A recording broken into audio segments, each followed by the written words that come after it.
El esposo de Pati ahorita muy bien.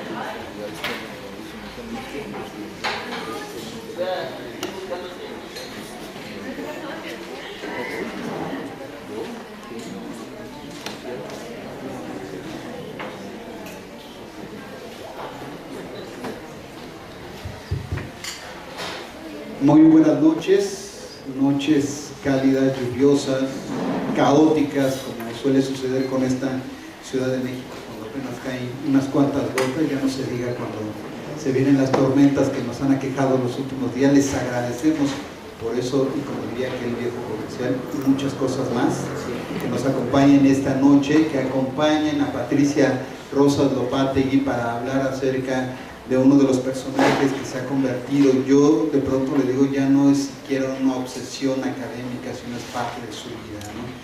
Y sin duda eso ha transformado incluso su desarrollo como investigadora, como escritora, la convirtió en agente literaria. Entonces ya tan solo eso explica muchas de estas cosas, y además se hace en un contexto que sin duda es fundamental alrededor de la vida de Elena Garro, como es el 50 aniversario del 2 de octubre, aniversario del movimiento estudiantil de 1968, lo que sin duda marcó, pues no solo a Elena Garro, o por sobre todas las cosas a Elena Garro, pero también marcó a toda una sociedad. Y para eso esta noche me permito y le agradezco al Fondo de Cultura Económica, a la librería Octavio Paz, que nos haya permitido estar en este espacio para hacer la presentación de este volumen y sobre todo para hacer la reflexión de estos temas. Le agradecemos a Virginia Bautista que nos acompañe. Rápidamente les digo, resumí 30 años de carrera, era como para llevarme más o menos la hora que tenemos asignada a este espacio, pero ella comenzó haciendo exploraciones. Siempre le digo que se puede explorar el desierto hacia el norte. Se fue a Tijuana en sus primeros años de carrera profesional, después regresó a la Ciudad de México para integrarse a aquella primera etapa del país cuando quiso fundar una redacción aquí en la Ciudad de México. Luego se convirtió en editora de la sección cultural de Reforma, luego reportera. Ahora mismo hace ambas actividades, porque en la actualidad, si no se multiplica uno haciendo todo eso, pues simplemente ya no se hace un corrido, incluyo en el diario Excelsior. Y por supuesto presentar a Patricia Rosas Lopategui, me llevaría todavía mucho más tiempo. Solamente decirles que sin duda hay una idea extendida muchas veces de que la vida y la obra de un escritor siempre están fundidos. En el caso de Elena Garro, sin duda así ha sucedido. No puede verse esta perspectiva desde diferentes ópticas, sino es a partir de la unión de estas dos miradas, de estos dos acercamientos que ha propuesto a lo largo de los años Patricia Rosas Lopategui, y que en este libro, El asesinato de Elena Garro, sin duda, pues nos ofrece quizá, pareciera que es la parte o el retrato más profesional de Elena Garro, pero al mismo tiempo es una parte íntima, un acercamiento a esos detalles, a esas perspectivas que construyeron esta mirada rebelde, contestataria, sin duda que fue a contracorriente de muchos de los pensamientos e incluso de los grupos intelectuales de su época. Por supuesto, alrededor de esa figura hay una leyenda negra enorme. Habrá quien esté de acuerdo con Patricia en sus aseveraciones, habrá quien haya manifestado ya su total desacuerdo, pero eso es lo rico y lo interesante de toda investigación académica, el estar de acuerdo y el poder manifestar nuestros desacuerdos, que para eso son las reflexiones intelectuales. Les decía que hablar de Patricia Rosas Lopategui nos podría llevar bastante tiempo, pero solo recordar que también ha escrito otros libros en torno a Elena Garro, como Yo solo soy memoria, Testimonios sobre Elena Garro, y El asesinato de Elena Garro, que es el que también tenemos aquí. Le vamos a ceder rápidamente a Patricia. No, vamos a hablar primero con Virginia Bautista, para que hay un personaje alrededor de la figura de Elena Garro que sin duda ya de pronto poco se conoce de él, poco se ha hablado de la importancia que tuvo incluso en las decisiones que tomó la escritora en su momento, como fue Carlos Madrazo. Y mi querida Virginia Bautista tomó el reto, el riesgo de hablar acerca de esa vinculación. Le cedemos el micrófono a Virginia Bautista. Muchas gracias, buenas noches.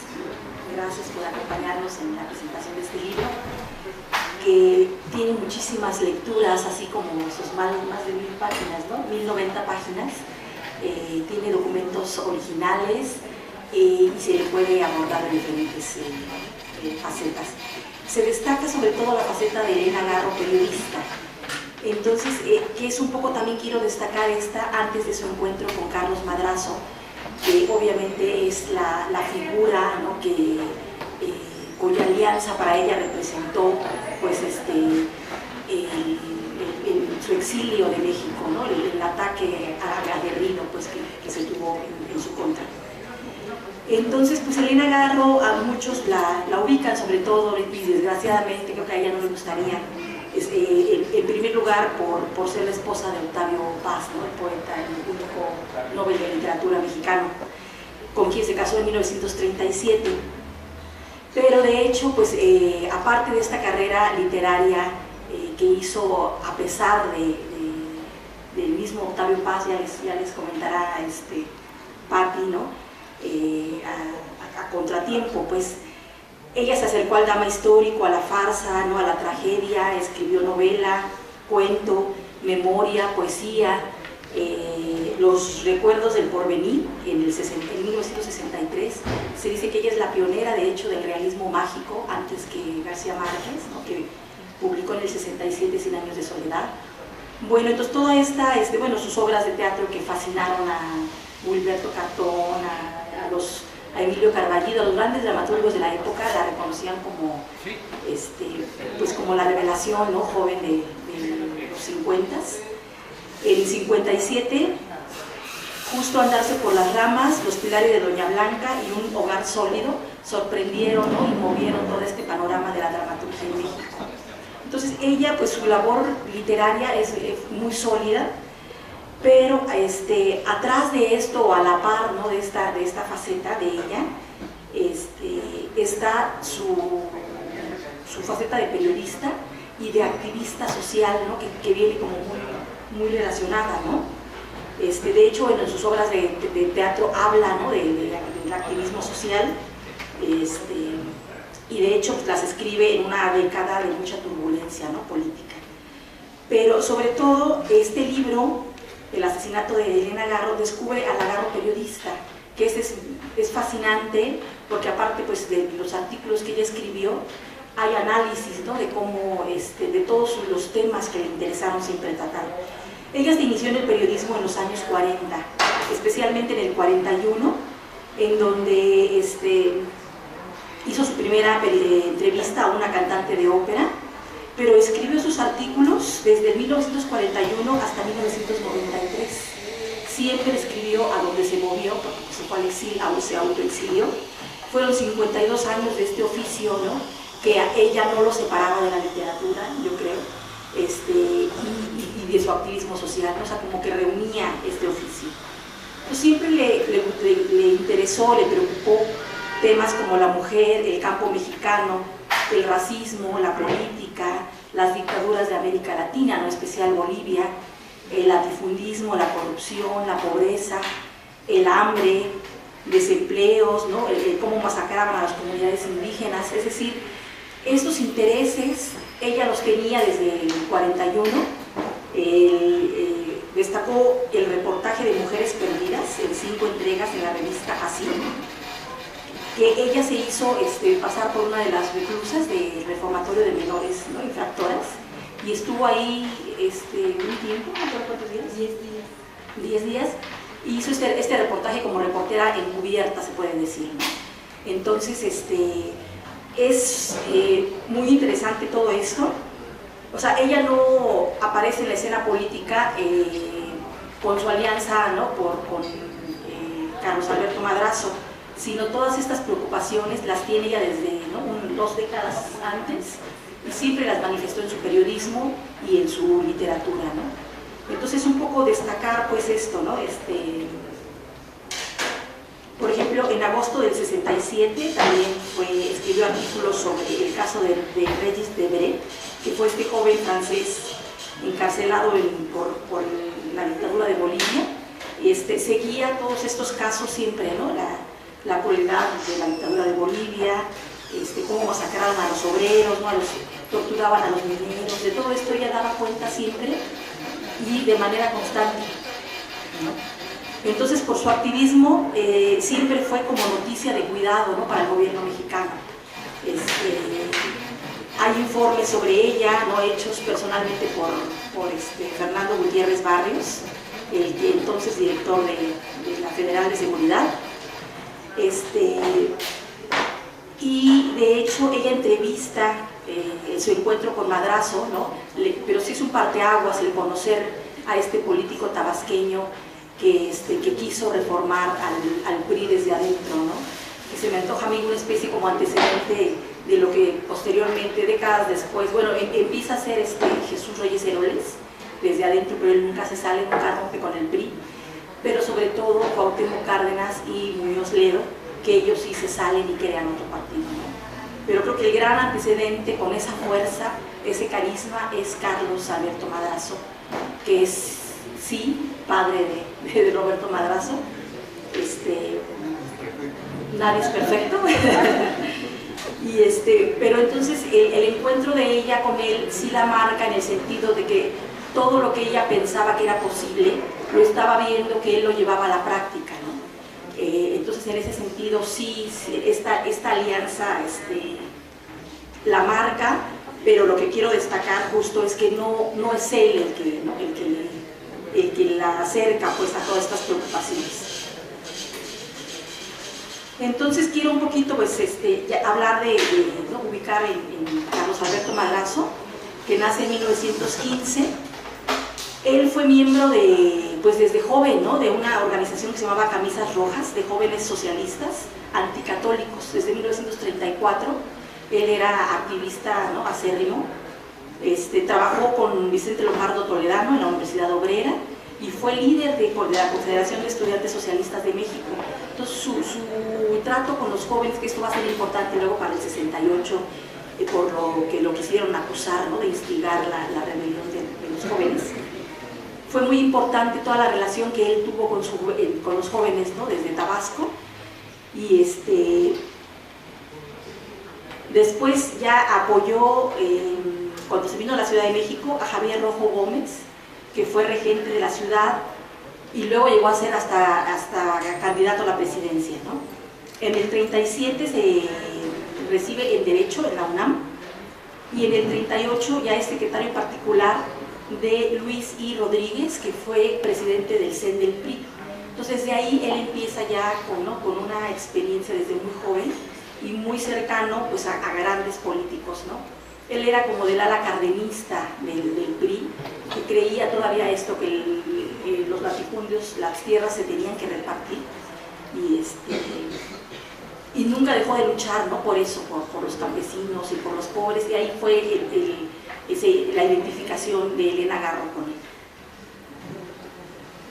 Bueno, pues después llegó a ser el diputado federal. Bueno, antes lo llegaron a encarcelar y después lo exoneraron, que lo acusaron de corrupción ahí con las visas para los braceros, pero de hecho como que siempre hubo reticencia del ala conservadora del PRI y siempre le estuvieron como poniendo ¿cómo se llama? Piedras en el camino, ¿no? Para que se tropezara. Finalmente lo exoneran de esa culpa y ya después se hace diputado federal en el 43, llega como a ser presidente de la Cámara de Diputados en el 44 y gobernador de Tabasco en el 58. A Tabasco totalmente lo transforma a nivel infraestructura, ¿no? A nivel carreteras y hospitales, todo esto, y pues ahí es muy querido, ¿no? Y fue un éxito absoluto cuando Adolfo López Mateos, ¿no? En el sexenio. Después de ser gobernador de Tabasco, en el 64 ya se integra y ya con Díaz Ordaz lo ponen en el CEN del PRI, que es, o sea, como presidente del CEN del PRI, y desde ahí se propone reformar al partido. Yo le hablaba de una reforma profunda, una reforma desde cómo escogían a cada uno de los puestos claves, ¿no? De los militantes en los municipios, en los estados y a nivel nacional, y que es cosa que no lo dejaron, ¿no? Entonces obviamente por su carisma y por por su trayectoria. Él fue como el gran enemigo de Luis Echeverría Álvarez, que desde el 64 él lo manda a vigilar, ¿no? Gutiérrez Barrios, el que siempre lo anda es espionaje absoluto, y entonces lo siguen en toda su carrera, ¿no? Y ahí es donde entra Elena Garro, cuando lo entrevista por primera vez, y se identifican tanto, ¿no? Que cuando cambia él de puesto, ella lo sigue entrevistando. Es un tipo culto, ¿no? Hay un artículo de ella que se llama Algo Raro, ¿no? Un político que sabe de literatura, algo así. Entonces la amistad de ellos es fuerte, ¿no? La identificación política, y entonces esto hace a que ella le empiecen también a aparecer en los informes de la policía secreta, ¿no? De ese entonces. Entonces todo el mundo piensa esto desde el 64, bueno, él lo conoce en el 65, no se conocen, 65, 66, 67, son súper vigilados, y todo el mundo acusa a Elena de que está paranoica, ¿no? De que siempre piensa que pero efectivamente ya con estos, a 50 años, bueno, se han ido desclasificando varios archivos del movimiento del 68, y han salido en el Archivo General de la Nación varios documentos que han probado poco a poco pues cómo eran vigilados, ¿no? Y que no era tal la paranoia de Garro, sino pues que realmente sí no le perdonaban militar por los campesinos, porque pues era la esposa de Octavio Paz, ¿no? Que en ese entonces era diplomático, ¿no? De embajador de México en la India, y él mismo tampoco, el matrimonio ya estaba tambaleándose desde el 59, y es cuando ella más despega en su literatura y se clava totalmente a su activismo, ¿no? Entonces es un poco la trayectoria de Elena, su relación con Carlos Alberto Madrazo. Y bueno, él fue tan fuertemente asediado que al año de estar en el CEN del PRI renuncia, no puede, toda la ala conservadora del PRI no lo deja hacer lo que él quería, renuncia y se sale, fortalece toda su relación con las federaciones de estudiantes de las universidades a nivel nacional, tiene una relación muy fuerte con todos los estudiantes, y todos le van pidiendo, él les propone crear como un frente nacional, ¿no? Fuera del PRI, pero todos los que lo siguen le exigen un partido, ¿no? Un nuevo partido, que él empieza como a formarlo ya cerca en el 68, ya cerca de octubre, que ahí fue donde pues no salen las cosas como él quiere, ¿no? Pero pues es el gran enemigo de Echeverría, y el que de plano, cuando en el 68 formó un nuevo partido, dijo que iba a formar un nuevo partido, supo que debían eliminarlo, ¿no? O sea que no debía llegar a 1970, que eran las elecciones en las que ganó Echeverría. Entonces, pues trágicamente muere en un avionazo en Monterrey, ¿no? En el 69, que pues la mayoría piensa que fue crimen de Estado, ¿no? En el sentido que son 78 personas que van en el avión, mueren con la esposa, pero el avión va a Monterrey y se desvía como hacia el cerro el Pico del Fraile, y ahí muchos dicen que explota antes, ¿no? De tocar pero la cosa es que el avión explota o se estrella y muere ahí, ¿no?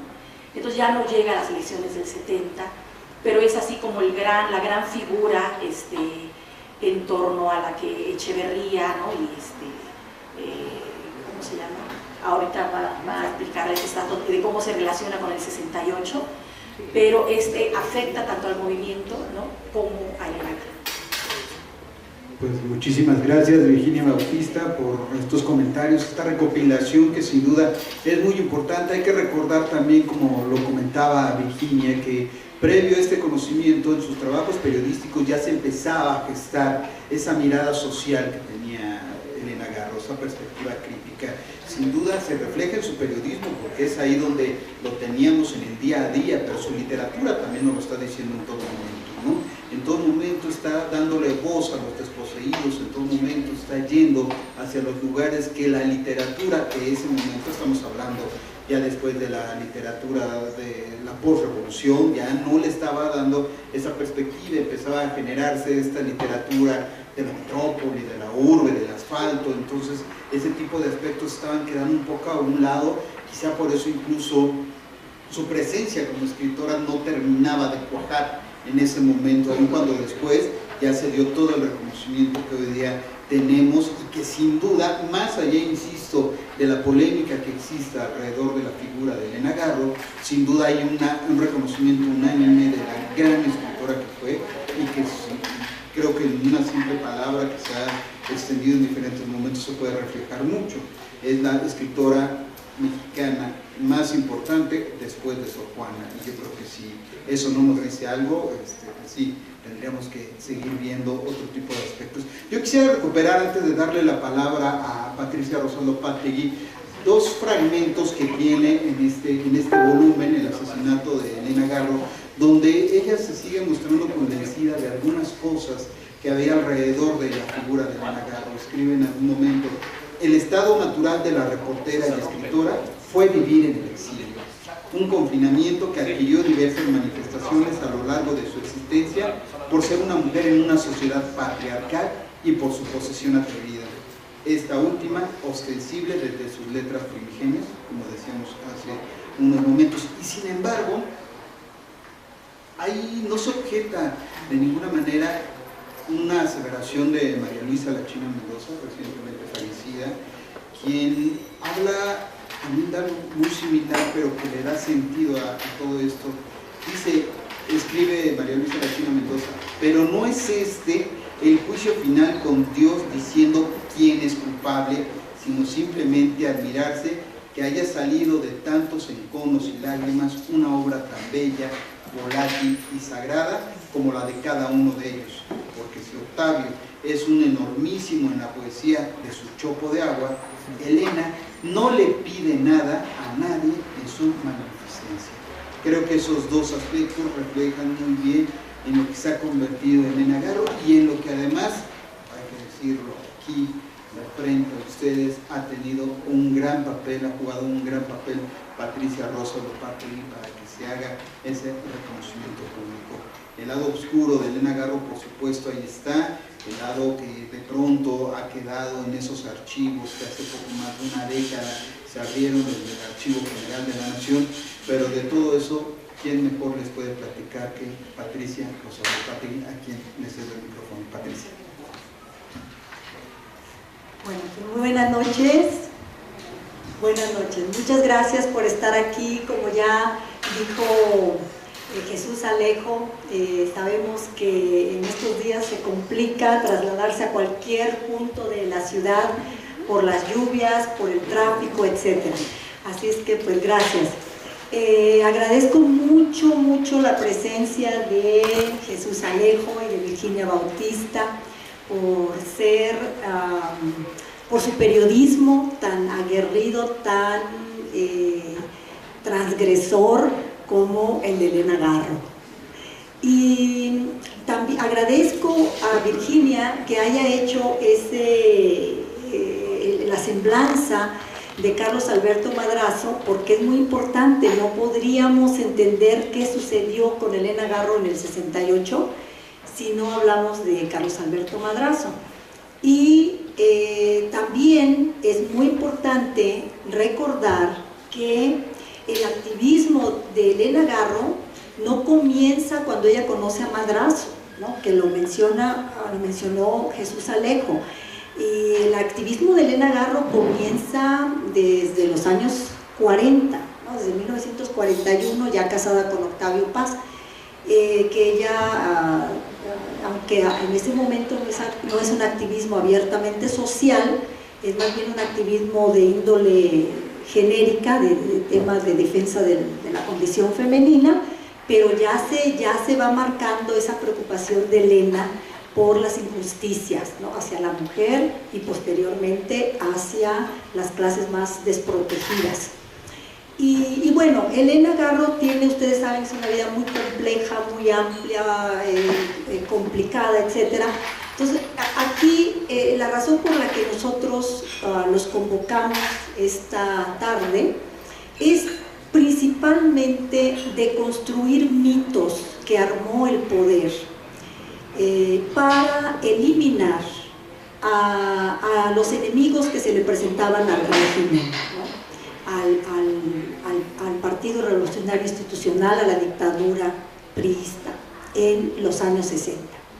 Y entonces vamos a tratar de, yo voy a tratar de hacer mi papel aquí y luego podemos hacer un diálogo, comentarios, aquí primero en la mesa y después hacia ustedes.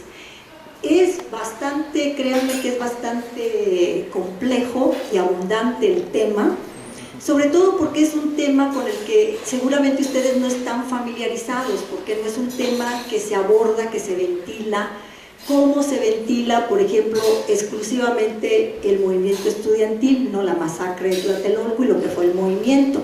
De hecho, a mí me llama mucho la atención que en ese bellísimo estante pues no esté presente Carlos Alberto Madrazo Becerra, ¿no? Que es una figura importantísima en este contexto, y desde luego Elena Garro tampoco está presente ahí. O sea, para Elena, esas dos figuras son protagonistas también del 68. En fin, entonces vamos a ver, vamos a tratar de explicar de la manera más sucinta posible qué sucedió desde mi perspectiva como biógrafa, como investigadora de la vida y obra de Elena Garro, hacer comentarios con mis colegas aquí presentes en la mesa y después con ustedes.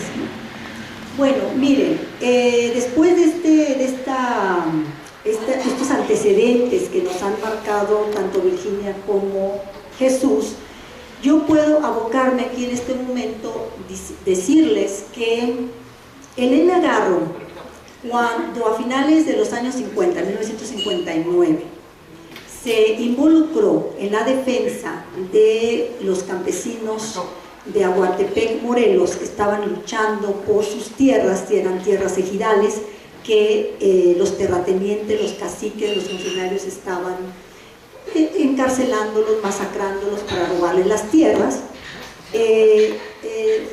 Hubo tanta unión, tanta lucha y tanta defensa que en enero del 59 Elena Garro con los comuneros de Aguatepec lograron ganar el juicio, en un juicio legal, las tierras de Aguatepec para esas, digamos, esa comunidad. López Mateos, entonces presidente de México, se molestó enormemente, obviamente. Elena estaba causando un gran problema y le pidió a Octavio Paz que por favor ayudara, coadyuvara para que Elena Garro saliera de México. Y Elena Garro tuvo que salir prácticamente huyendo, abandonando. Imagínense que ahorita de repente nos dicen que tienes que ir de tu casa ya. Y ella tuvo que abandonar todo su departamento, su casa, ya no vivía con Octavio Paz. Tuvo que abandonar todo para salir de México. Y se fue, que se estableció principalmente en París, pero a la primera oportunidad que tuvo, Elena regresó a México a mediados del 63. Bueno, pues pensaríamos que Elena Garro con ese castigo quizás entraría en razón. No, pues Elena Garro no había manera de que entrara en razón ni que dejara a un lado su lucha, sus ideales, como tampoco lo hizo Carlos Madrazo, ¿no? O sea, que no eran obedientes al sistema. Y entonces Elena regresó a mediados de 1963 y retomó su activismo social, pero no solamente social, porque entonces, como ya marcó Virginia, Elena Garro conoce a Madrazo. Bueno, Elena Garro había conocido a Madrazo en su juventud, cuando ella era estudiante de la prepa y también en la UNAM, ¿no? Aunque Madrazo estudiaba Derecho, ella Letras, se conocieron. Y entonces cuando ella en 1964 toma Gustavo Díaz Ordaz llega al poder, ella se entera de que Carlos Alberto Madrazo ha sido nombrado presidente del PRI. Ella va a ver a Madrazo por otras razones. Ella trae un proyecto de crear un intercambio teatral. Y ahí se reencuentra con aquel brillantísimo compañero de clases que ella había conocido en su juventud. Y Madrazo, obviamente que ya traía toda una agenda, ¿no?, para reformar el PRI, pues ella se deslumbra con lo que Madrazo propone, porque como ya dijo Virginia, ella encuentra en Madrazo precisamente lo que estaba buscando, ¿no? Justicia social, democracia, libertad de expresión, etc. Y se une al movimiento de Carlos Alberto Madrazo. Entonces ella se vuelve madracista.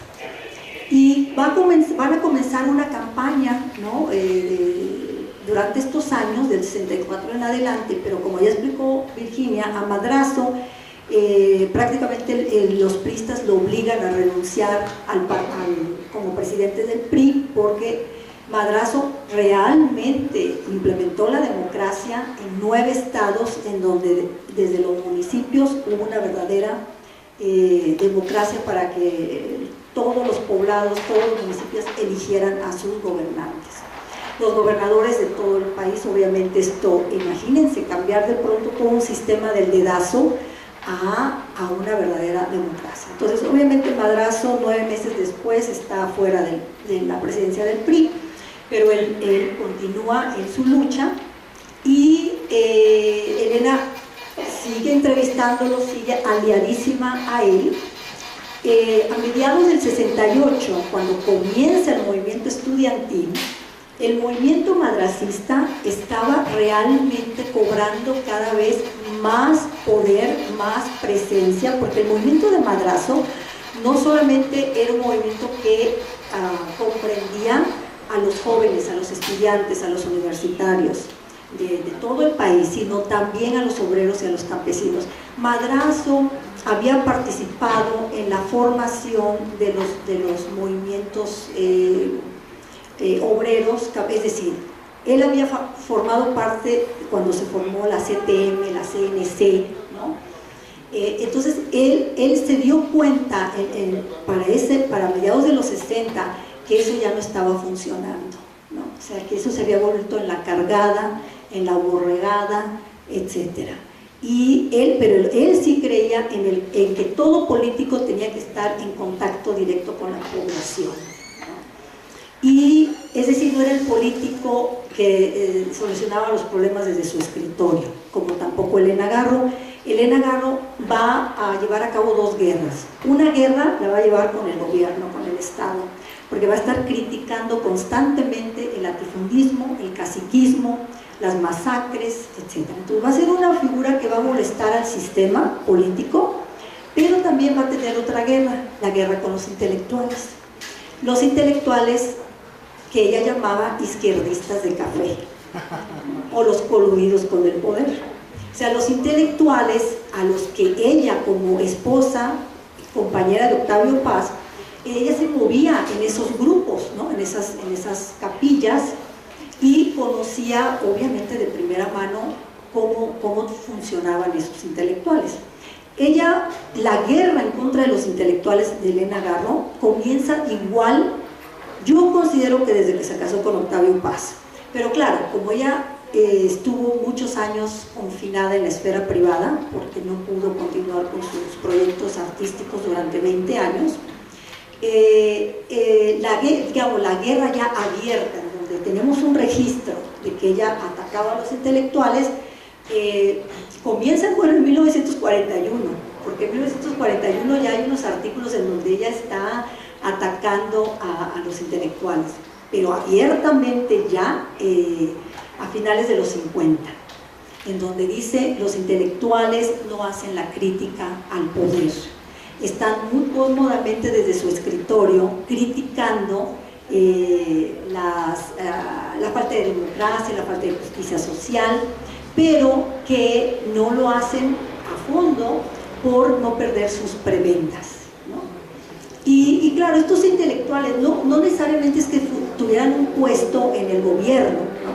Eran intelectuales, pero que tenían poder desde la prensa, porque eran los que dirigían las principales revistas, suplementos culturales, que claro, ustedes hay que recordar que en los años 60, 50, 60, la prensa escrita, radio, televisión estaba amordazada por el poder. Entonces ella hacía esa crítica. Entonces Elena tenía una guerra, por un lado con el Estado y por otro lado con los intelectuales, tenían esa guerra.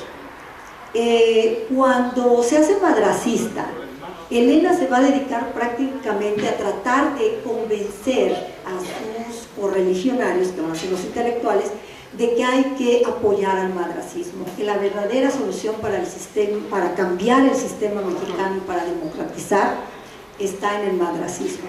Los intelectuales se burlaban de ella, se burlaban, se reían, la consideraban que estaba loca, etc.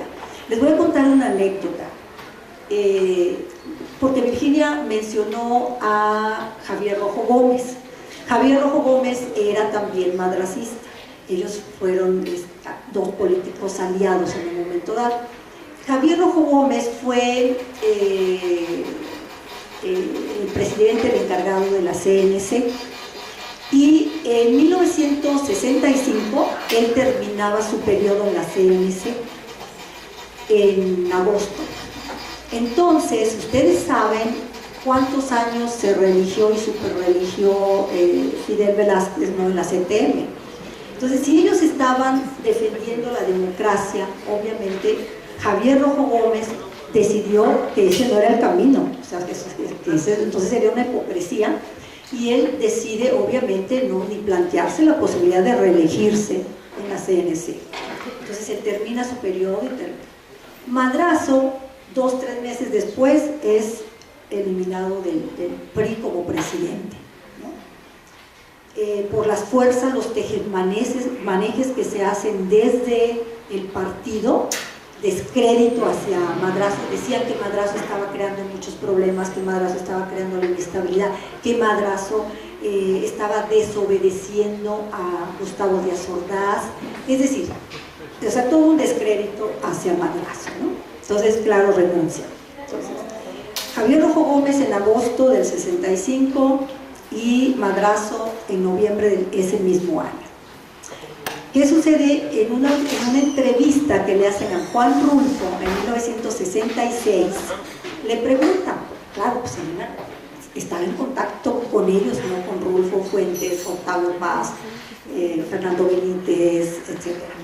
Y le preguntan a Juan Rulfo, un reportero, le pregunta, ¿qué opina usted de Elena Garro? ¿Qué piensa de ella? Y Juan Rulfo dice, pues a Elena Garro da risa escucharla, porque, oye, algo así dice Rulfo, porque, oye, está como para decirle, oye, no me defiendas, ¿eh? Porque mire, se puso a defender a Javier Rojo Gómez y cayó. Se puso a defender a Madrazo y cayó. Entonces, pues, mejor que no me defiendas, ¿verdad?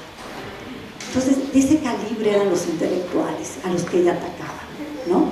Porque ¿cómo se atreve Juan Rulfo a decir, echarle la culpa a Elena Garro de que hubieran caído Rojo Gómez y Madrazo, cuando estos dos políticos que eran honestos, íntegros, que realmente estaban comprometidos con los ideales de la revolución del pueblo, echarle la culpa a Elena Garro?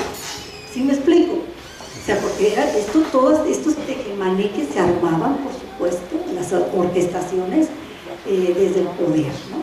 Entonces, esta era la guerra, pero esta era la guerra que existía entre ellos, y Elena no solamente los atacaba en las reuniones privadas, en donde obviamente hubo estas fiestas, etcétera, sino que también públicamente, en los periódicos. Miren, hay un artículo, miren ustedes, ya no tienen que hacer todo lo que yo hice para lograr poner en las manos de ustedes todo el periodismo de Elena Garro, ¿no? Claro, no soy yo solita, tengo que darle crédito a mis colaboradores, colaboradoras que me ayudan en la investigación en la hemeroteca. Pero para reunir este periodismo, no solamente fue la Hemeroteca Nacional, ahí hubo búsqueda en Madrid, en bibliotecas en Madrid, Es más, tuvimos que acudir a ver cómo podíamos localizar a una persona que tuviera la colección completa del periódico Presente de Cuernavaca, en donde Elena Garro publicó muchos de sus artículos, porque ella publicó en periódicos o revistas como Siempre, Excelsior, Presente, que era, podríamos decir, un periódico marginal, era de Cuernavaca, que habían formado estos líderes campesinos porque no podían publicar sus artículos en la Ciudad de México, ¿no? En los periódicos. Presente, pero también en la Ciudad de México ella publicó en Sucesos y en Por qué, que eran las revistas de izquierda, ¿no? En ese momento. Bueno, entonces Elena, pues bueno, va a hacer toda esta crítica a los intelectuales, al gobierno, al Estado. Van a ser, como dijo Virginia, varios años en donde Elena va a ser no una piedrita, sino una piedrota que molesta al sistema político y también a los intelectuales izquierdistas del café.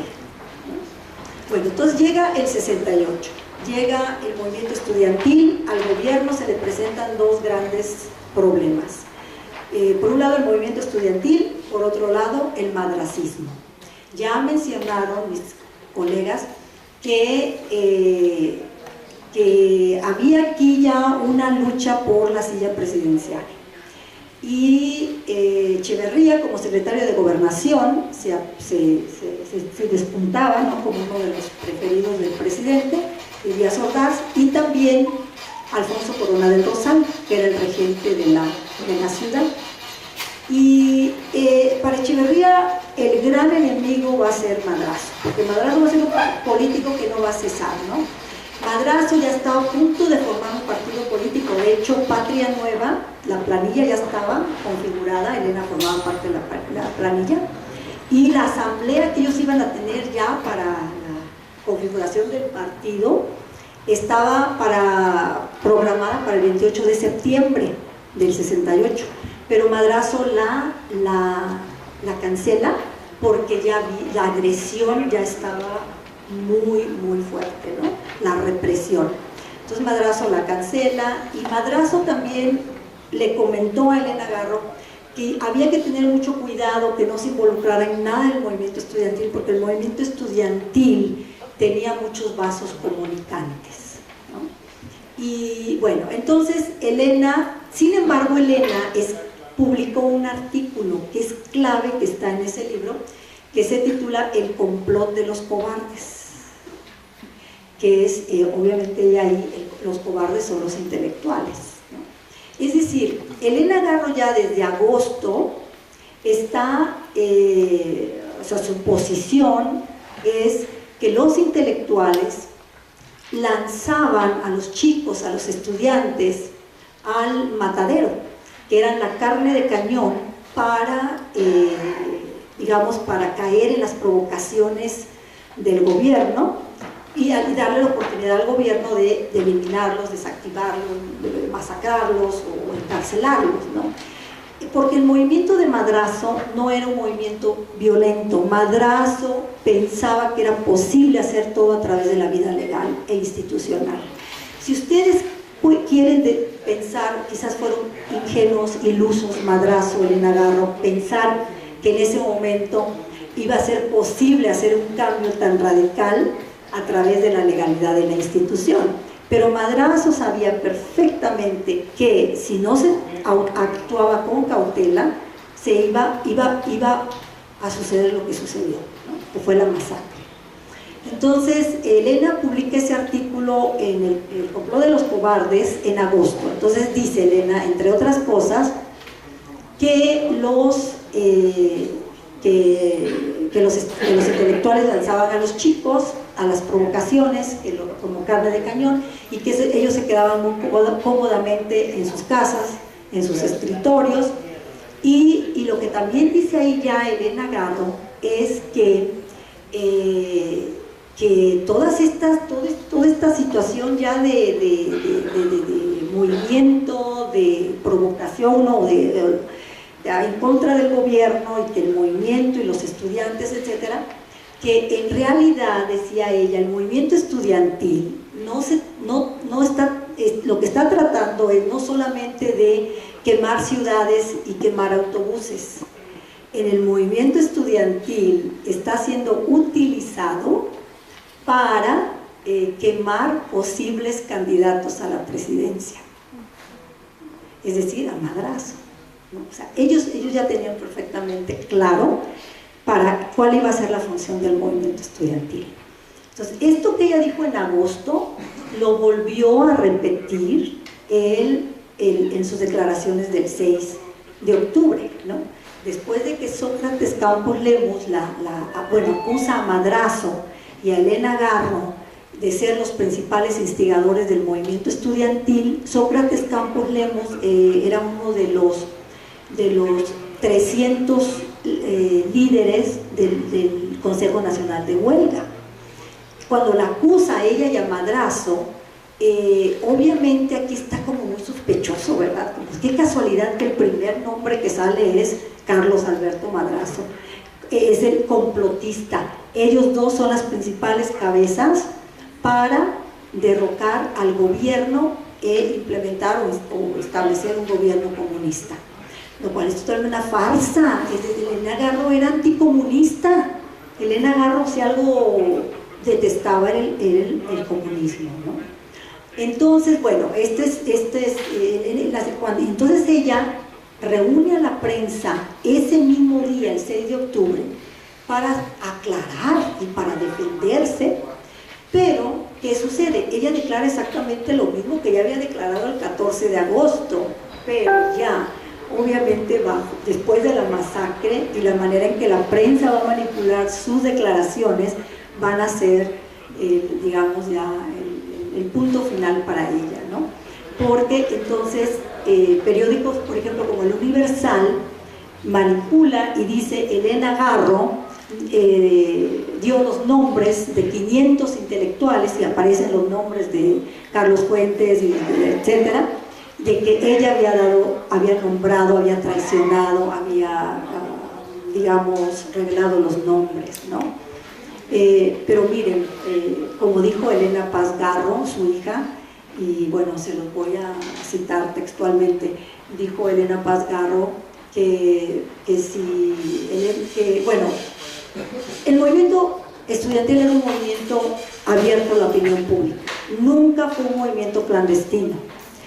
Elena Garro se defendió diciendo, yo jamás di los nombres, ¿no? Yo lo que dije fue, vayan a ver los manifiestos en donde dieron sus nombres, apuntaron sus nombres, firmaron en apoyo al movimiento estudiantil. Yo no formo parte de ese movimiento. Entonces, claro, ¿ustedes creen que la Dirección Federal de Seguridad, la Policía Secreta, la sucursal de la CIA en México, no iba a tener los nombres? Como ya dijo aquí Virginia, el marcaje era tremendísimo en contra de los madracistas y bueno, todos estaban espiados. Entonces dice Elena, muchos años después Elena Paz me dijo, bueno, pues si la policía, la DFS no tenía esos nombres, pues qué policía tan pendeja, ¿verdad? Es decir, la policía secreta, la más brillante del país, como que no tenía los nombres, por supuesto, ¿no? Pero todo esto es parte de esa farsa para desacreditar, eliminar a los enemigos del régimen. Paco Ignacio Taibo II dice en su libro 68, que no sé si lo han reeditado ahorita para esto, Paco Ignacio Taibo II lo dice en su libro del 68, dice, el movimiento estudiantil estaba siendo creado por una facción del PRI para utilizarla en contra de otra facción del PRI, porque en el PRI quienes estaban peleando por la silla presidencial eran Echeverría y Corona del Rosal. Entonces se sabe, yo creo que hoy en día ya se sabe que Echeverría es una de las principales cabezas de la masacre, ¿no? O sea, que fue un movimiento artificial creado por el gobierno para y meticulosamente digamos orquestado para eliminar a los enemigos del régimen, ¿no? Madrazo fue un gran enemigo del régimen, y la prueba está que 9 meses después de la masacre, unos pocos meses antes de que Díaz Ordaz dé el dedazo, había que eliminarlo, ¿no? Y lo eliminan con este crimen de Estado. A Elena no la asesinan con la bomba, sino que la asesinan con el descrédito, con acusarla de traidora, manipular las declaraciones, y también porque aquí es muy importante el juego de los intelectuales. Cuando Elena hace esas declaraciones, la Dirección Federal de Seguridad la secuestró, y eso no se dice, muchas cosas que no se ventilan. Se la lleva al Hotel Casablanca, que estaba al lado de la DFS, y ahí las tiene secuestradas hasta el 30 de noviembre, ¿no? Las dejaban salir, pero siempre bajo la vigilancia de los agentes de la DFS, ¿no? Tenemos que recordar que aquello fue un verdadero pandemonio, ¿no? O sea, nada más hay que tratar de ubicarnos que aquello fue una cacería de brujas, que aquello fue brutal, ¿no? La represión y la búsqueda por todas partes de todos los que había que controlar, ¿no? Y entonces Elena Garro, aquí lo que vamos a ver es que después de sus declaraciones ella completamente queda silenciada. Elena ya no puede decir nada, queda completamente acallada. Mientras que, entonces, ¿qué sucede? Que los intelectuales, estos a los que ella tanto atacaba, comienzan a acusarla de traidora, de la cantante del año, dijo Carmen Monsiváis, y a desprestigiarla y a decir realmente cosas atroces en contra de ella, que había traicionado a la clase intelectual, que había dado los nombres, etc. Y Elena ya no puede hablar, no, absolutamente nada. Elena no vuelve a hablar, ¿no? Entonces ahí vemos estos tejesmanejes, ¿no? Y si me permiten, quiero deconstruir otros mitos y luego ya podemos conversar. Yo creo que antes de esta deconstrucción que propone Patricia, porque igual nos podríamos quedar aquí hasta las 7 de la mañana del día siguiente y no creo que en el Fondo de Cultura nos lo permitan, me parece que nada más una pausa para decir, tanto Virginia como yo somos periodistas, pues, uso tu voz, Vicky, para decir somos periodistas, especialista es Patricia, y quienes tienen preguntas son ustedes. Me parece que lo importante sería que ustedes le plantearan preguntas, ya que tienen a alguien que se conoce toda esta historia, como muy pocas personas en este país, quizás en el mundo. Entonces yo, si no tienes inconveniente, Patricia, preferiría abrir el diálogo con ustedes para que de ahí vengan las preguntas que seguramente de forma puntual les irá respondiendo Patricia. Así es que no se peleen por tomar el micrófono, pero háganlo. Sí, gracias Jesús, me parece perfecto, sí. Adelante. Mira, lo que dice Patricia sí es cierto. Los estudiantes, yo fui miembro activo del movimiento 68, fuimos carne de cañón, porque sí habían listados, porque yo acompañé al líder de la Boca 4, íbamos al Consejo Nacional de Huelga, él entraba a la reunión, porque ahí nos daban stenciles, nos daban para los mimeógrafos el tiraje que hacíamos de todos los volantes en papel gráfico. Y sí habían listados perfectamente, el gobierno sabía quiénes eran. Lo que sí te puedo decir que sí se infiltró gente que no eran estudiantes. Nos dimos cuenta que eran agitadores profesionales, entre ellos estaba Marcos Sardiñas, que él era pagado por la embajada rusa, y precisamente el gobierno, a Luis Echeverría, a él, te voy a decir lo que se hablaba, a él le convenía, Díaz Ordaz se arrepintió de haber escogido a Echeverría, era lo que se hablaba en el medio con nosotros. Y definitivo, cuando Echeverría se da cuenta que ya no es el elegido de Díaz Ordaz, él asusa el movimiento del 71, porque lo hizo con el Alconazo también, ¿sí? Entonces es muy importante que empezaron a... ¿Sabes lo que es estar en la Boca 4 con 3 camiones llenos de granaderos, todos arriba, no tenía puertas, ellos podían bajar de inmediato, y estás viendo que el muro y la FENED están destruyendo toda la preparatoria, quemaron ese día el auditorio y no se movió un solo granadero, y están pegándole con la culata del fusil a los estudiantes en la cara, se los llevaron al campo militar número 1, les rasuraron las cejas, les dieron tehuacanazos, lo que normalmente hacen. Ese día nos ametrallaron 2 veces en la noche. No movieron un dedo los camiones de granaderos, o sea que estaban coludidos los grupos de choque, que era la FENED, el muro, más aparte porros, como lo están haciendo ahorita, que están metiendo porros, porque esta es una réplica del 68. ¿Sí? No nos extrañe que quisieran tratar de hacer algo con López Obrador, ¿verdad? Que le quieran desvirtuar y desprestigiar y quieran hacer algo así sucio como esto. ¿Sí? Entonces, así es como se los gastaba el gobierno.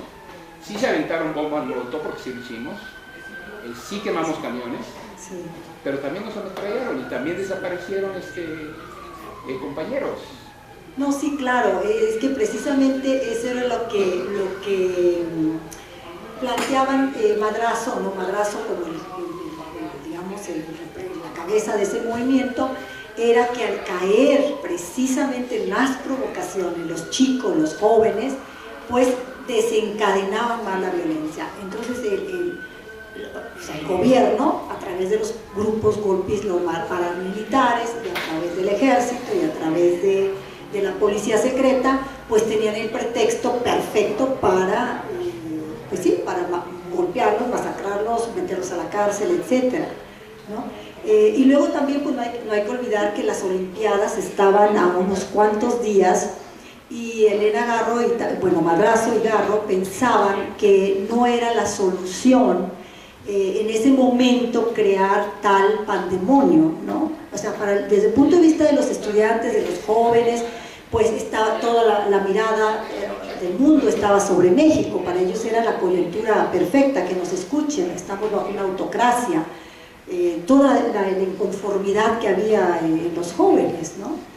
Pero ellos pensaban que provocar la violencia iba a desencadenar más violencia, y eso ustedes lo pueden leer. Yo estoy simplemente reproduciendo la ideología, la perspectiva de ellos, ¿no? En este caso ahí están los artículos de Elena Garro, en donde ella habla de cómo podemos tratar de hacer un cambio, pero sin caer. Ella decía, no podemos perder, Madrazo decía, no podemos perder la poca democracia que tenemos, porque vamos a terminar, fíjense qué curioso, dice, vamos a terminar como Venezuela en los años 60, o vamos a terminar como un país de Centroamérica, ¿no? O Bolivia. Entonces no se trataba de caer en un país militar, ¿no?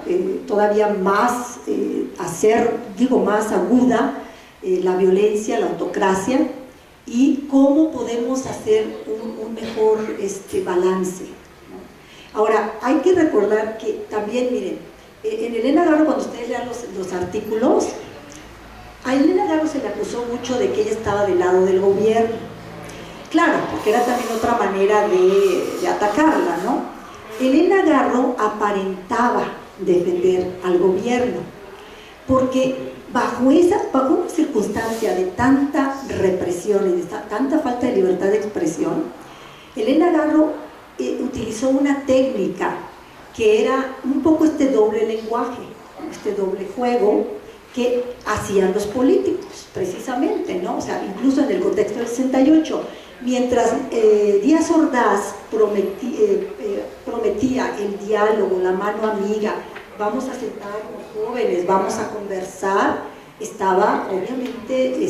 tenían organizando a los halcones, ¿no? A los golpeadores y a todos los infiltrados para lo opuesto, ¿no? Para no tener el diálogo, para seguir bajo el control. Entonces, este doble lenguaje, Elena lo hace como una técnica, como una estrategia estrategia en sus artículos, porque ella dice, los intelectuales que no hagan la crítica no la hacen porque no quieren, porque en este país hay democracia, tenemos la libertad de escribir y de publicar lo que queramos denunciar. Por supuesto que ella sabía que tenía que darle, como decimos, la coba, ¿cómo se dice? La coba al gobierno, hay democracia, miren, yo estoy escribiendo, estoy publicando, pero al mismo tiempo Elena Garro estaba nombrando a todos los terratenientes a lo largo y ancho de la República Mexicana que masacraban a los campesinos, les robaban las tierras, y no solamente dice en el X, ¿no? Menciona a los terratenientes y cuántas hectáreas tenían y todas las jugadas que hacían. ¿Sí me explico? Entonces, ella es producto de ese sistema. O sea, ella tiene que sobrevivir y tiene que ver cómo publica y cómo sobrevive. Entonces, la cuestión es que la opinión pública tiende a idealizar o satanizar. O sea, como si Elena Garro hubiera sido un ser humano, como dijo aquí Jesús. Oye, pues nadie es perfecto, por favor, ¿verdad? Y hay que ver a cada actor, un personaje en su contexto histórico. O sea, en esos años pues no había redes sociales ni nada, no se podía ahora ya no se puede tapar el sol con un dedo, pero en aquella época, imagínense, no había otra alternativa, ¿no? Por favor.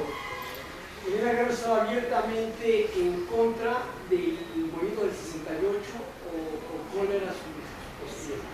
Sí, Elena estaba en contra del movimiento estudiantil. Ella no creía en el movimiento estudiantil.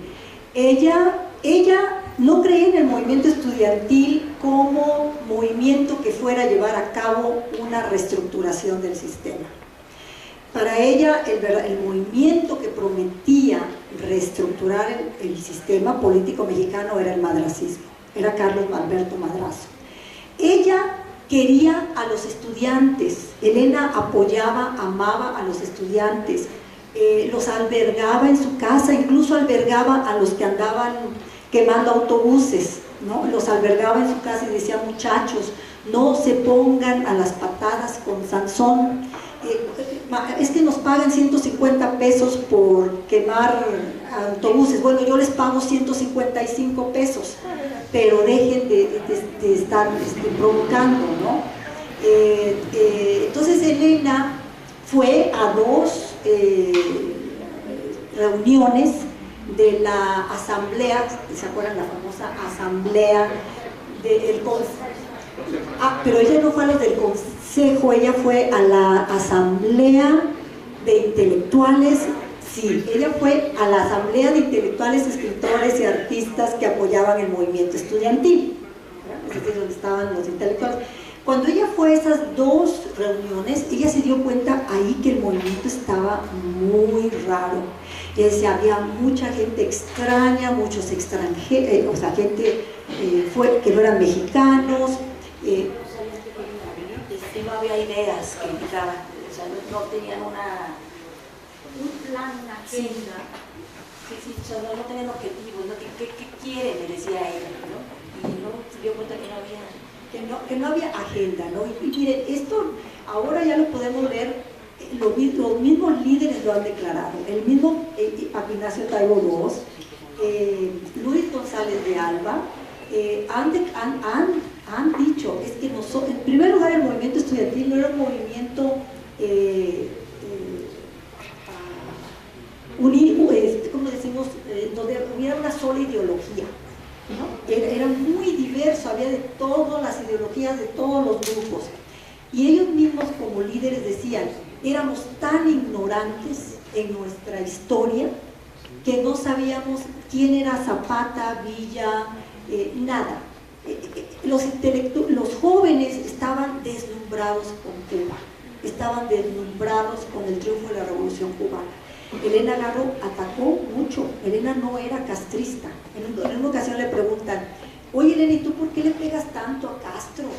Debes de unirte con todos los intelectuales y defender la Cuba de Castro. Dijo, ¿yo por qué? Que se defiendan ellos solos.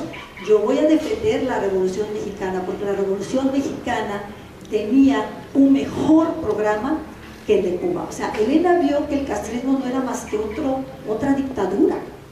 Y Elena criticó la dictadura de Castro, ¿verdad? Entonces, esto para los intelectuales era totalmente de olvido, pues Elena Garro está mal de la cabeza, y para ellos era la panacea. Bueno, entonces, sí, Elena no pertenecía al movimiento, pensaba que los 6 puntos que pedían los líderes del movimiento o el movimiento eran de risa loca, ¿verdad? Porque ella, con Madrazo, había toda una agenda de reestructurar desde abajo el sistema, que hubiera verdadera democracia, que hubiera justicia social.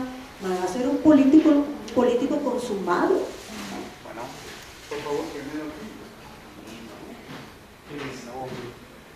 Cuando empieza el movimiento del 68, yo entré a la prepa era una niña. Y realmente este movimiento a nosotros, generación, no es que fuéramos ignorantes, éramos ingenuos. Éramos ingenuos. Tomábamos brigadas, bloqueábamos en las calles y quemamos cañones y nunca nos pagaron 150 pesos. También nos dimos cuenta de que las cosas ya no eran en nuestra ingenuidad, en nuestra edad.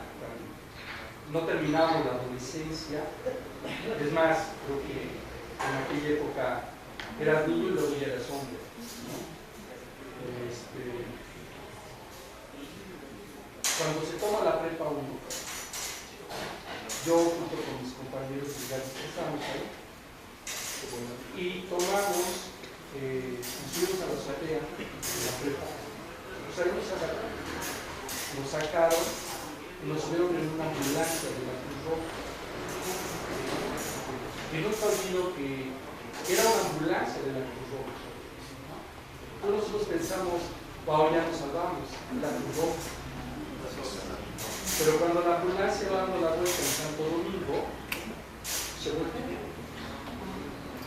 Se voltea la ambulancia, adentro iban unos tipos que eran de y da la casualidad que en el volteo ellos eran inconscientes, las puertas se abren, nosotros nos echamos a correr rumbo hacia la Laguna, por lo que es la calle de Brasil. Y gracias a eso nos salvamos. Pero el movimiento ya estaba fracturado, ya estaba fracturado.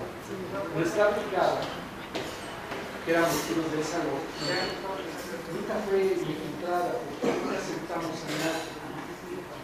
Éramos los mismos de siempre, los que nos habíamos conocido desde que habíamos empezado las clases. Entonces, eso nos permitió.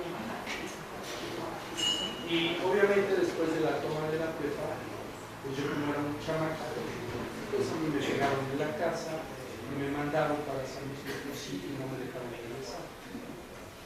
Sí, claro, pero con su historia estamos viendo también la diversidad, o sea, que no era un movimiento en donde hubiera nada más, no sé, 1000 personas, ¿verdad? O sea, eran cientos y cientos y cientos de personas, que quizás cuando Elena Garro mencionó esto de que les pagaban 150 pesos, probablemente hayan sido chicos pues que les pagaban y decían, pues sí, veo muy quemo el autobús, me explico, o sea, no todos obviamente eran pagados, algunos sí.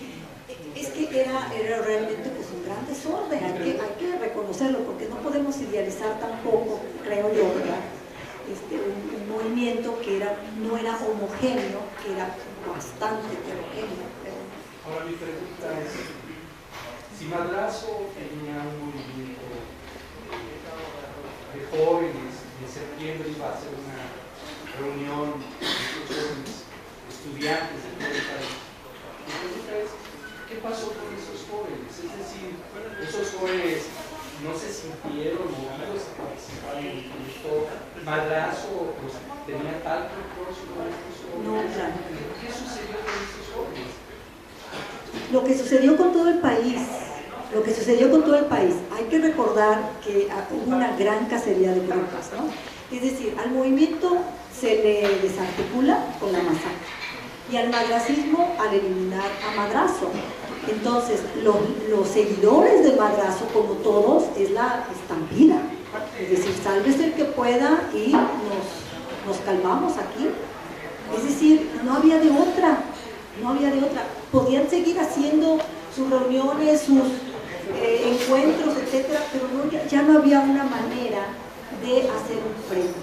Ante tal represión, no había manera de hacer ya ningún frente, ¿no? Era imposible.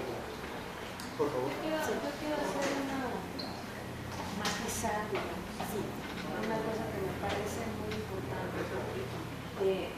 A 50 años del 68 comienzan a aparecer verdades que parece mentira, pero no habían aparecido, porque yo sostengo, la versión oficial del 68 es la que nos han dicho que no es la oficial, es decir, la no oficial, que en realidad es la oficial. Me parece muy importante, por ejemplo, entender que no había libros, que eso fue una construcción gubernamental para poder acusar, apresar y torturar y encarcelar y exiliar y demás a todos los que pusieron como líderes. Ellos no eran líderes, eran representantes estudiantiles. Y esto quiere decir que lo que ellos hacían pasaba por las asambleas de sus escuelas. Entonces yo creo que es muy importante, para empezar, quitarles esta figura de líderes, no por hacerles menos, sino por quitarles la responsabilidad que el propio gobierno les ha puesto, para que todos nosotros y las siguientes generaciones creciéramos creyendo que los movimientos solamente son posibles cuando hay líderes y que entonces los podemos descabezar, los acusamos de traidores y entonces ya los líderes nos traicionaron y se nos movimientos. Eso no ha hecho este país, el gobierno de este país, lo ha hecho con todos los siguientes movimientos históricos. Y seguimos cayendo en lo mismo. Seguimos diciendo fulanito traicionó, casi siempre el más carismático, el más visible, al que vean más peligroso, ese es el que fue el traidor y entonces ya acaban con eso. Yo creo que eso fue una estrategia muy exitosa respecto al movimiento del 68, porque hasta el día de hoy se la pasan peleando, que si fulanito traicionó, que si perenganito era infiltrado, que si el otro le pagaba la URSS, la CIA, la Federal, bueno, todos, ¿no? El único traidor del movimiento del 68 fue el gobierno. Exactamente. Porque los muchachos del movimiento del 68, el 2 de octubre, se presentaron en el mitin del 2 de octubre, después de haber llegado a un acuerdo, que además es conocido y que lo han dicho todos, con el gobierno, que no fue una traición, que fue un acuerdo, porque los jóvenes, porque en el Consejo Nacional de Huelga se había determinado aceptar ese diálogo con los representantes del gobierno el 1 de octubre, y en esa reunión se acuerda que van a ir al mitin del 2 de octubre para anunciar que ya no se va a hacer la marcha al casco de Santo Tomás y que ya se van a ir a las mesas de negociaciones de los 6 puntos del pliego petitorio. Y por eso es que llegan todos, ahora sí como dijo Elena, pues que se van a entender, pero yo también diría, pues qué líderes tan güeyes, ¿verdad? Todos a los que acusan de haber traicionado, porque si sabían que los iban a traicionar, porque por todos se llevaba eso, ¿no? No lo sabían. En realidad ellos, que eran chavos de 17, 18, 22, 23 años, con toda la ingenuidad, en un país donde no había habido una historia como esa, porque nosotros ya crecimos al de eso, nosotros ya vamos a las marchas y vemos que hay francotiradores, pero a ellos no les había tocado eso, los movimientos que les habían tocado habían sido movimientos de obreros, de médicos. Entonces ellos llegan el 2 de octubre confiados en que el gobierno va a respetar su palabra. Y cuando ven al ejército, porque el ejército está visible, jamás se imaginan lo que les van a hacer. Y todo lo demás son los mitos que se construyen a partir de que al gobierno le conviene empezar a lanzar ciertas historias. Entre otras, pues que los más carismáticos son los padres, particularmente Sócrates. que yo lo digo aquí abiertamente porque creo que es importante saber desde dónde se enuncia. Yo soy la hija de Sócrates y San Germán, así que ustedes pueden tomar mis palabras como ustedes quieran, las pueden descalificar por ese parentesco o pueden quizá pensar que me interesaba la historia particularmente. Entonces, los agarran, los llevan al campo militar número 1, los torturan, los encarcelan, incluso a los que han acusado de traidores. Y yo digo que traidores son babosos, que son pagados por el gobierno, son policías, se acaban 2 años, 8 meses en la cárcel, se acaban torturados, se acaban exiliados, y nuestras familias perseguidas, y mi madre corrida del país no sé cuántas veces, y nosotros recibiendo hasta la fecha mensajes anónimos, ¿no? Pues que tontos policías nos resultaron los traidores del movimiento. Y lo que sucede ahí es que a mi padre le sacan una declaración bajo tortura, que es la declaración en la que acusa a Elena Garro. Ahora resulta que todo el mundo cree que nos sacan las declaraciones bajo tortura, que es la única que nos sacaron bajo tortura. Sacan esta declaración y Elena obviamente se encuentra con que la habían acusado a ella y a Madrazo de estar financiando un movimiento que el gobierno dijo que era comunista. Y que Elena entra en pánico, efectivamente era comunista, pero también yo quiero hacer otra precisión. El movimiento del 68, y basta con que vean los 6 puntos del pliego petitorio, no es un movimiento comunista para volver a México una república socialista. Ese es otro de los grandes mitos. Es un movimiento que surge porque lo provocan haciendo una gran represión, ¿no? Y los chavos reaccionan a esa represión de la policía. Y los 6 puntos del pliego petitorio en ningún lado son políticos. Los puntos del pliego petitorio son: no queremos represión, queremos que saquen a los presos políticos, eso viene después, que había de los movimientos anteriores, y queremos que nos respeten. En ningún momento queremos cambiar el sistema. O sea, pero es que eso fue, o sea, como tú dices, eso fue, claro, el mito, fue parte de la orquestación. Porque el gobierno lo que hizo fue, como tú dijiste, empezar a echar culpas para el gobierno lavarse las manos, ¿no? Te vamos a rogar, perdón, que seamos breves porque la librería también cierra. Sí. Entonces todavía tenemos un par de preguntas más, por favor. Para terminar la idea, a lo que voy y lo que quiero decir es la forma de silenciar en este país a la gente que tenía lo importante que decir, es decir, el traidor, que fue el caso de mi padre, o la loca, que fue el caso de mi madre. Y una sola pregunta que te quiero hacer: estoy estudiando la tercera obra de una trilogía sobre el tema, pero particularmente sobre Elena Garro, y ahí sí me interesa que tú me digas qué de la persecución contra Elena Garro te parece que sería muy importante destacar. Bueno, la persecución de Elena, bueno, ustedes saben que a Elena siempre se le acusó de paranoica, como dijo aquí Virginia. Yo creo que la persecución de Elena, la persecución política que arranca desde 1964, porque hay tanto que hablar. Miren, Elena Garro tenía un agente exclusivamente para vigilarla a ella, era un agente de la CIA.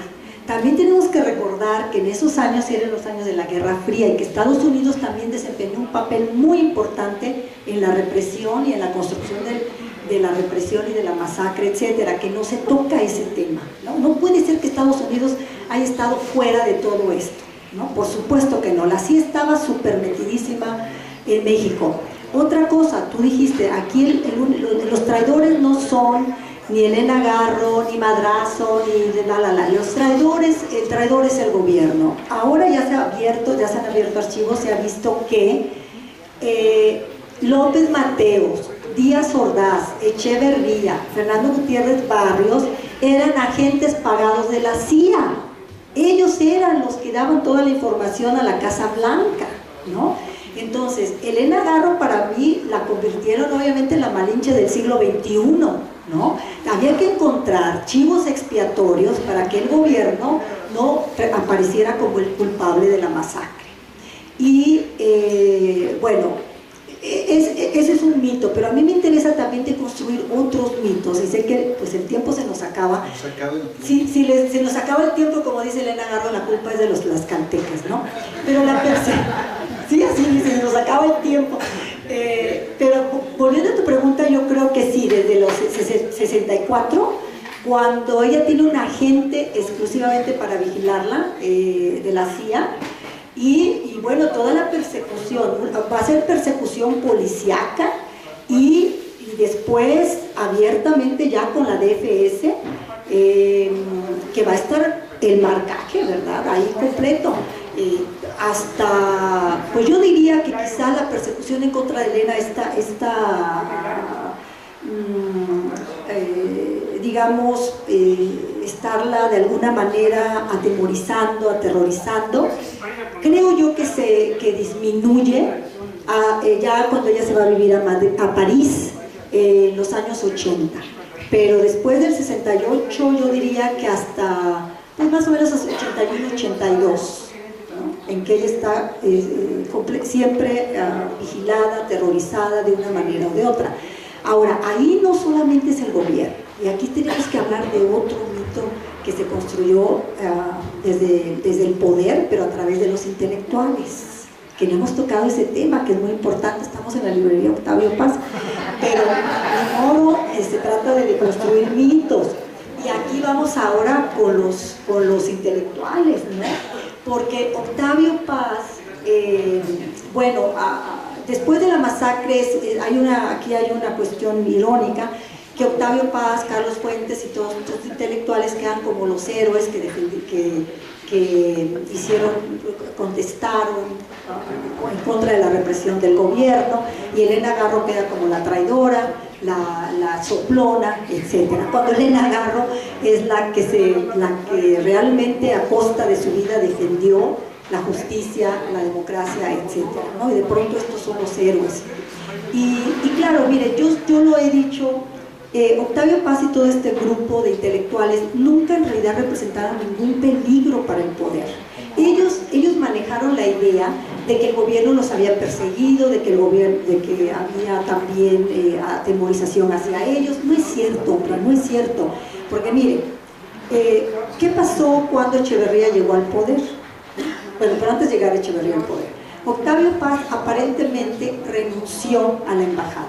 Ese es otro mito. Paz no renunció a la embajada de México en la India con su protesta en contra de la represión del gobierno en la masacre. Él se puso en disponibilidad, que quiere decir que se retira por una temporada de la vida diplomática, pero que queda en disponibilidad de que se le vuelva a nombrar. Ok, estoy de acuerdo, Paz no volvió a ocupar ningún puesto en la diplomacia, pero siguió cobrando su sueldo y esperó hasta el tiempo necesario para jubilarse como en su carrera diplomática. Y luego, ¿qué pasó con Paz? Paz no vino a México después de la masacre a apoyar y a solidarizarse con los muertos, con los caídos. Paz se quedó en Inglaterra y en Estados Unidos dando conferencias. ¿Cuándo regresó Octavio Paz a México? Regresó en 1971 cobijado por Echeverría, porque Echeverría se creó la imagen de un presidente de izquierda, es decir, apoyado por estos intelectuales, que hicieron la imagen de un presidente que por fin traía transparencia, democracia, libertad de expresión. Totalmente una farsa. Ustedes saben lo que sucedió con el halconazo, ¿no? El 10 de junio, la segunda masacre, y aquí en este libro ustedes pueden leer un artículo escrito por Octavio Paz, que lo publicó en el Excelsior, si mal no recuerdo, el 16 de junio de 1971, 6 días después del halconazo, en donde Octavio Paz se dedica a alabar la política de Echeverría, que Echeverría nos había traído transparencia, que había que apoyarlo, porque realmente ahora ya podíamos hacer la crítica, y que los halcones, estos chicos, estaban tratando de desestabilizar el sistema, y que los halcones iban en contra del gobierno, ¿no? para crear problemas. Cuando sabemos que los halcones era el grupo pagado por Echeverría, ¿me explico? Entonces, Octavio Paz avala la política de Echeverría. Carlos Fuentes, ¿qué dice Carlos Fuentes y Fernando Benítez? Dicen Echeverría o el fascismo, ¿no? Cuando el fascismo era Echeverría.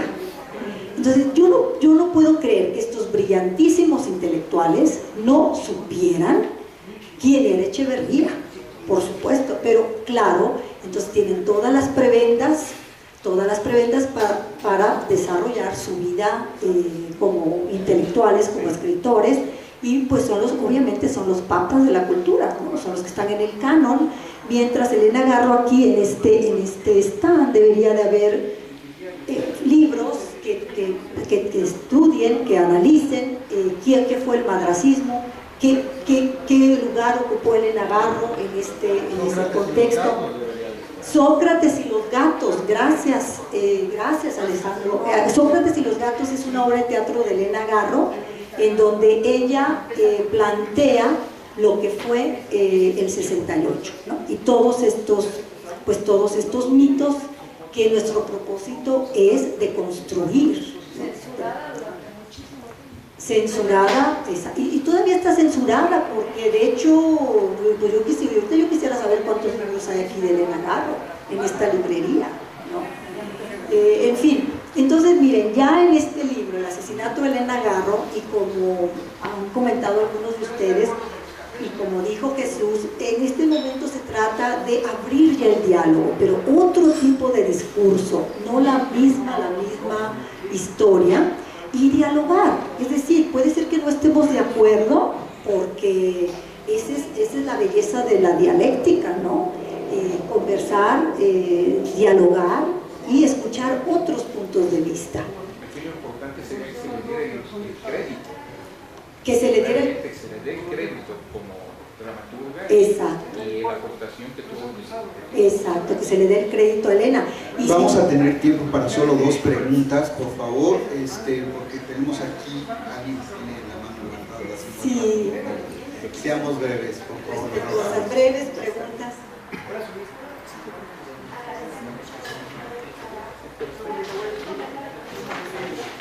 Muy bien. Gracias.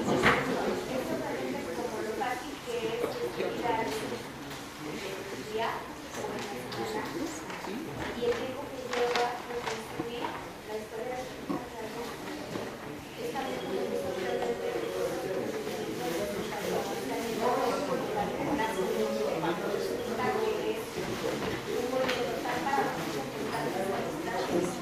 pero es como construir, no terminamos por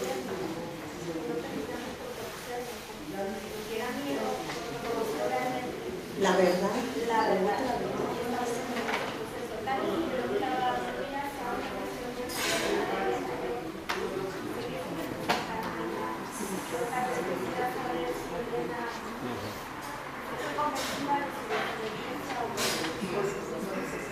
Sí, yo creo que obviamente Elena se fue convencida de su desobediencia, de su irreverencia, porque vivió los últimos 30 años de su vida en el ostracismo, en el descrédito, que todavía persiste hasta hoy en día, en la soledad, pero que ella prefería esa soledad, a pesar de que obviamente Elena Garro tampoco fue un ser perfecto, que cometió algunos errores, claro que los cometió, pero yo, por ejemplo, yo prefiero estar con Elena Garro, con los errores que ella haya cometido, porque considero que sí fue una escritora mucho más íntegra con sus ideales, con lo que ella deseaba en la vida, que con otros escritores o escritoras que de alguna manera traicionaron esa integridad, ¿no? Porque Elena vivió, como les decía, no 1 año, 2 años